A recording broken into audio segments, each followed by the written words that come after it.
bowl games, you get a lot of time between the games. You got a lot of unknowns. As a defender, do you keep, I guess, the possibility of trick plays and stuff that you maybe haven't seen on film?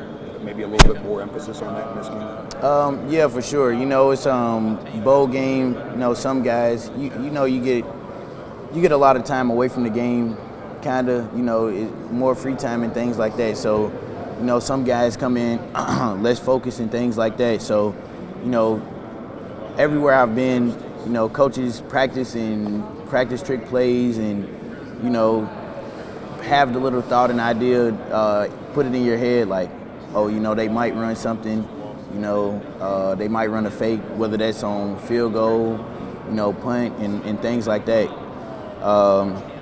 Because I watched the West Virginia game versus Minnesota in 2021, you know, and they ran a fake field goal. So, you know, I'm always alert for those things. You know, it's just a little edge to, you know, to help win the football game.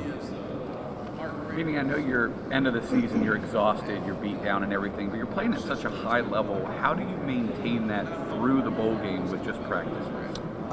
You know, I try not to put things in my body that, you know, won't help me, and don't do things out the ordinary. And I like to do a lot of recovery things, whether that's taking an Epsom salt bath, stretching, doing the little things to, you know, keep my body right. How do you keep the on-field stuff sharp outside of practice? You know, just talking to the coach, watching film and things like that. You know, you can never watch too much film, especially when you have so much time away from the game. Our last game was 4 weeks ago. So, you know, you just have to get back into the groove and, you know, stay sharp and keep your edge. Has it hit you yet that you're only putting on that jersey one more time? I think it'll hit me. I think it'll hit me after the game. You know, I haven't really thought about it. I've been having a lot of fun with the guys. You know, building on the relationships that I have with the people on the team. I think it'll settle in more towards, you know, game time and once the game's over with. Season you've had, not everybody would necessarily choose to play in this game. Why did you?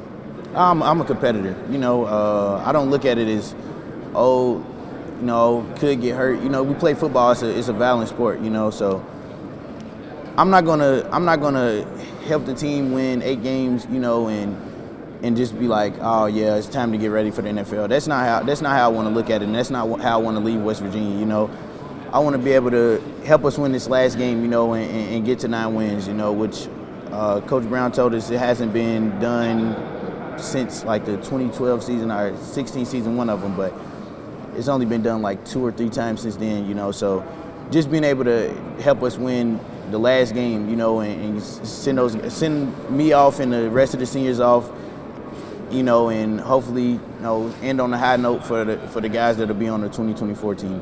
What are you expecting from their offense? Obviously, not a ton of film on the quarterback, so, you know, what kinds of things have you hoped that you've picked up on over these last few weeks to prepare for? I think it'll be a lot of quarterback run game and, you know, them taking shots down the field, because we watched the quarterback, the freshman dude. You know, he's mobile. He's a fast guy, bigger guy, you know, and he has good arm strength. We had to go back to, you know, some of his high school film and stuff like that, since he doesn't have a lot of film in college since it's his first year and stuff. So just seeing he throws the deep ball very well, and, you know, some of the intermediate passes, and he's good, you know, using his legs. So I feel like we'll get a lot of quarterback run game.